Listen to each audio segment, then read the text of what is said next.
lii daal ziar la ziar bi ñu ngi koy defal sëriñ bi Thierno Marsassoum radiyallahu taala anhu mu di ziar boo xamante ne ay muxaddamoom yu mag ñoo ko sosaloon taalibam yu mag yi ñoom Thierno Ismaïla ak ay ñu mel ñoo ko sosaloon en 75 ba ci suñuy jonni yàlla tey ñu di ko def ñu koy def fii ci Mandina Thierno mu doon ziar bu rëy boo xamante ne mun naa wax continental la ndax nit ñi dañuy jóge ko fu ne ci sous-région bi ngir ñëw di ko fekkee fa tabarakallahu nag mu doon ziar boo xam ne yàgg na lool ci buñ ko tàmbalee ba tey macha allah mu yàgg lool ci buñ ko tàmbalee ba tey waaw mu doon ziar boo xamante ne presque am na juróom fukki at ndax 75 ba tey du caaxaan waaw yàgg na lool.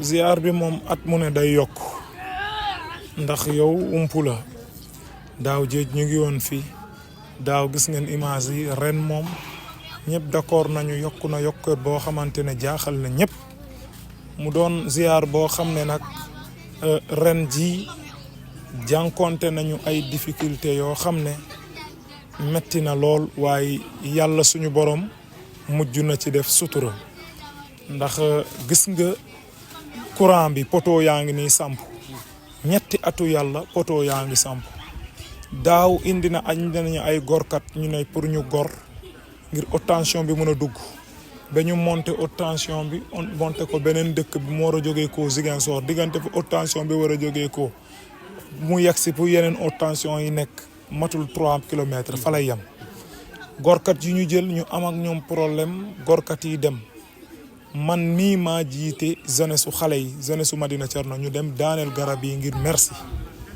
defuñu ko ngir dara ngir rien que ñu am courant parce que dañu ne buñ ko daanelee rek bu soobee yàlla balaay ziar bi dinañu am courant defuñu ko gis nga am nañu problème boobu.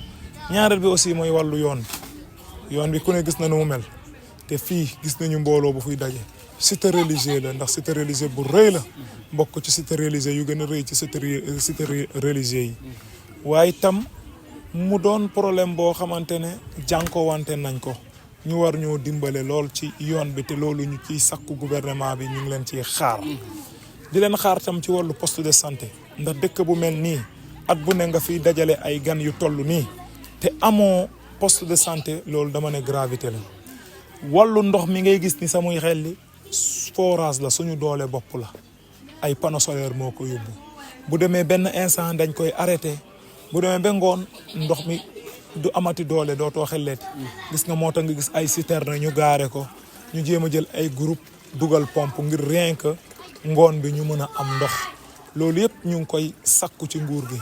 Marsassoum est né à Marsassoum en 1882 mort à Mandina en 1994 donc il a vécu 112 ans de Marsassoum. Vous regardez le trajet qu'il a fait de Marsassoum à Mandina, cela veut dire que il a suivi sa destinée parce que Dieu lui a guidé jusqu'à Mandina. En 1956 il a créé le village de Mandina Thierno. Et pourquoi il a créé le village de Mandina Thierno? Il l'a pas créé pour créer un village, il l'a créé pour adorer Dieu tout simplement. Il a amené des talibés. Sa philosophie c'était quoi? Il y avait des milieux où les gens, l'islam n'était pas entré. Thierno est allé enseigner l'islam là-bas. Il a pris l'initiative d'enseigner des enfants de là-bas, prendre d'autres, les amener à Mandina pour que ces derniers soient vraiment mieux capacités pour retourner dans leur village enseigner l'islam. Et c'est ce que Thierno a fait. C'est pourquoi Thierno a valu beaucoup de satisfaction dans cette région et dans cette sous-région. Vous allez dans n'importe quelle cité religieuse au Sénégal, ils connaissent Thierno Marsassoum. C'est un érudit caché. Parce que si les gens ne le connaissent pas, c'est parce qu'il a vécu avec retrait. Il s'est retiré des choses, de publicité, de personnes. Non, ça ne l'intéressait pas. Mais c'est un grand érudit de l'islam. N'importe quel foyer religieux dans ce pays connaît Thierno Marsassoum. Vous y allez, ils vont vous dire que ce n'est pas n'importe qui. Il fait partie des plus grands chefs religieux de ce pays. Il fait partie des plus grands hommes religieux de ce pays, des érudits de ce Sénégal, des gens qui ont prié pour ce Sénégal. Thierno Marsassoum est comme ça. Donc, chaque année, c'est des milliers de personnes de la sous-région et d'ailleurs même au niveau de l'Europe les parents, les talibés, ils viennent célébrer cette journée commémorative de la ziara de Thierno Marsassoum. Maintenant, on le fait, certes, comme l'a dit mon prédécesseur, on n'a pas les moyens.